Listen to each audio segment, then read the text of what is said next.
What's up everyone, my name is Nick and behind me you can see one of the most iconic buildings in Kuching. This is the very old Sarawak Museum. It was originally built in 1888. Yes, that's more than 100 years ago, 130 years ago.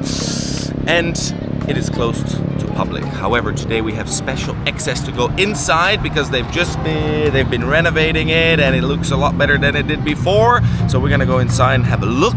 There's some beautiful murals, I've been told. Now, of course, everyone knows the new Borneo Cultures Museum right behind me.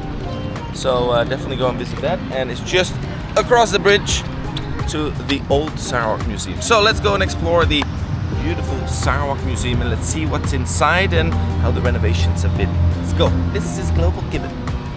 We're inside. Okay, so we're going upstairs first because downstairs is still under construction renovation. They're working on all the artifacts that are located downstairs. So we're going up first. And this Sarawak Museum was last opened in 2017. So after that they closed down for all the renovations. Now, of course, people want to see it. So actually you can book a tour through this museum. You just have to go to the Borneo Cultures Museum, register. There's a couple of time slots that you can go and see this place with a guide. So definitely go and do that if you're interested. And there's a lot of beautiful things to see here. So here's a nice old photo. And whose idea was it to start the Sarawak Museum? Well, it was our friend Charles Brooke, the second Raja of Sarawak. Now, he loved collecting specimens of animals and he asked his officers to go and collect things because he was inspired by the museums in Europe. So he wanted to have a museum here in his own Sarawak. Now, this is the old road there where that bridge is now. We just crossed from the Borneo Cultures Museum. And it was built here on top of a hill because whenever you entered Kuching, this was the main road in, you would see this beautiful museum. And whenever you would leave Kuching, you would see this beautiful museum. So the original building was built in the 1888 and I think it opened in 1891. And it was originally just this part. So you had a beautiful staircase going up because underneath were offices, so all the exhibition was up here. Then, because there's so many artifacts, they wanted to expand it. So they added on this part of the museum. And you can see this beautiful staircase where you would go in, but that's not here anymore. Now, why? Because the Raja loved symmetry and you have a staircase on its side, so it didn't look nice. So he said, get rid of that staircase, and that's how it's now. Now come have a look here. You can see the difference between flooring, right? So this is the original building, so it's all concrete flooring. As you can see, it's gray.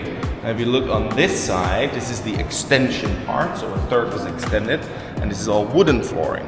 Now another fun fact, which I learned from our amazing tour guide here, is that this is the extension. So you see two pillars. Now the difference on the other side here, the original structure had four pillars. Interesting little fact. Right, so the original structure, the original building, they had veranda. So you can see here, this hallway was a veranda and this was open. So you can still see the holes here. Those were the original windows looking out. Now, as the museum was growing, they needed more space to host or to put all these artifacts and things. So they decided to extend over the veranda and put a wall here. So there's a lot more space now to put artifacts and stuff. And this was the original door out onto the veranda. So originally it was mainly flora and fauna, and the Brooke family invited this man, Alfred Russel Wallace, which I've talked about in my previous videos as well. He was the co-writer of Darwin's theory of evolution. So he was invited to come to Sarawak and do all these studies about all these different beetles and butterflies and whatnot. And as a thank you of being a good friend to the Brookes, he named this famous butterfly that you can see throughout Sarawak, he named that after the Brookes. So Brookiana. So this is the Brooke butterfly here in Sarawak. So I remember years ago, I went to the Sarawak Museum and it was still in the original style. So they had all these boxes displays and all these animals, they were probably put in there decades ago. Now these are still around, they're downstairs and they want to fix them up again. The only problem is they cannot move this whole display cabinet to the Borneo Cultures Museum when they have their lab where they can do all the work, because it's so fragile. So they have to take all these different animals one by one and preserve them very carefully and bring them over to the other side, and then, you know, do the taxidermy again properly. And back in the day they used all these bad chemicals, so it's a big process of cleaning them and properly restoring them again. So huge process and takes a lot of time. Now, probably the most interesting piece or artifact within the Sarawak Museum is this. Guess what it is? This is a rhino skull. Did you know that there were rhinos here in Sarawak? Yes, there used to be. Nowadays, there's no more rhinos in Sarawak, unfortunately. There might be one or two left over in Sabah, but they're assumed to be extinct, which is very sad. So a very interesting piece is a skull of a rhino here. Nice. Okay, more fun, interesting facts. Of course, everyone knows the Second World War.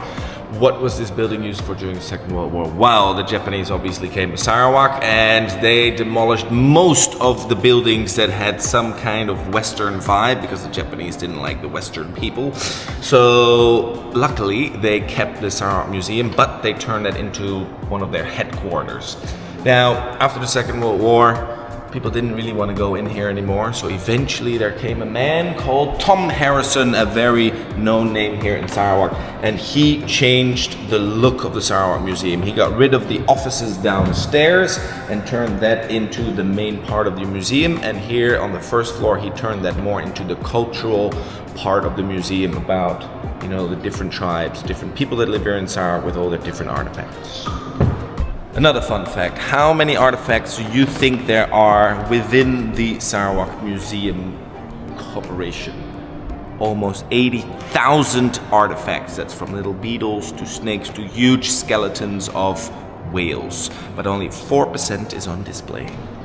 So when Tom Harrison came in, he decided that he should liven up the museum and do some beautiful paintings. Now behind me, look how beautiful that painting is. This is a Kenya painting of a man. And this is the chief of a longhouse, the leader of that community, and he's wearing a mask. It looks a bit scary, but he's wearing the mask, and as you can see, he's sitting on a throne.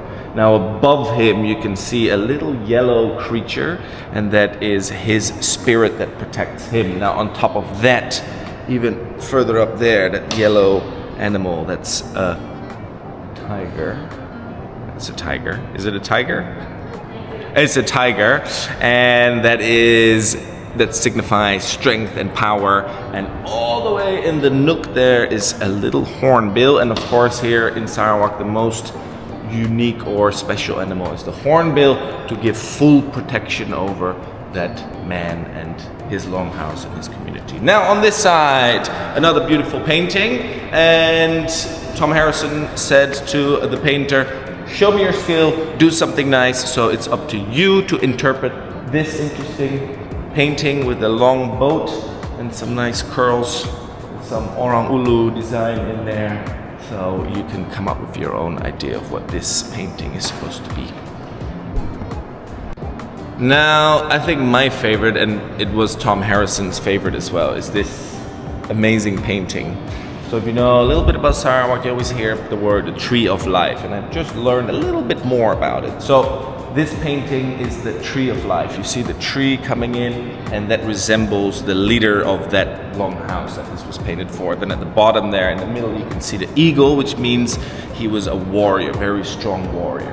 And you have two tigers holding the tree, which is for the protection of the chief of this longhouse. And if you have a very strong leader, it will, you know, flow over, like all the branches, they grow over into the village and the community around them. And you can see all these little things. There's little humans in there. There are, you see turtles, there's fish, there's snakes, there's all these different things. And that reflects how that longhouse and the community lives really close together with nature. And it's all just part of one big idea and lifestyle. And it's beautiful. You can look at it for hours, and every time you look somewhere else you see something different. It's beautiful. And another nice painting behind me, nice mural. This depicts the story of Sarawak. So we start here when the people were living in the Nia cave a very, very long time ago. And as you go further, then religion starts coming into Sarawak. You have the Buddhists, Islam coming into Sarawak, and Christians. And eventually you had Mr. James Brooke there, changing and developing Sarawak, and eventually it turned into industry and I believe oil, and as we are now in the current day, and whatever comes in the future, we'll see. Alright, so that was the Sarawak Museum. Now I love history, I love Sarawak, so this really is my kind of building. I felt very privileged to be able to get a private tour through the old museum, but you can also get a tour. So if you want to go and see the old building and see all those beautiful murals, and there are a lot of informational plaques and everything as well, you can go to the Borneo Cultures Museum and sign up for a tour through the old Sarawak Museum, which I highly suggest. It's free, so you just have to sign up and then you can pick a slot.